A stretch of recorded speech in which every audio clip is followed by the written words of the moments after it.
ஆம்பூர் அருகே துர்நாற்றத்துடன் நுரை பொங்கி ஓடும் பாலாற்று நீரை கால்நடைகள் கூட குடிக்க முடியாத அளவிற்கு மாசடைந்திருப்பதாக விவசாயிகள் வேதனை தெரிவித்துள்ளனர். திருப்பத்தூர் மாவட்டத்தில் கடந்த சில நாட்களாக பெய்த மழை காரணமாக பாலாற்றில் நீர்வரத்து சற்று அதிகரித்துள்ளது.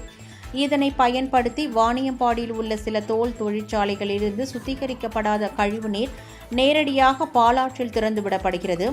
இதனால் ஆம்பூரை அடுத்த மாராப்பட்டு பகுதியில் உள்ள பாலாறு அதிக துர்நாற்றத்துடன் நுரை பொங்கி ஓடுகிறது. இதனால் அவ்வழியாக செல்லும் பொதுமக்கள் மற்றும் வாகன ஓட்டிகள் கடும் சிரமத்திற்குள்ளாகி வருகின்றனர்.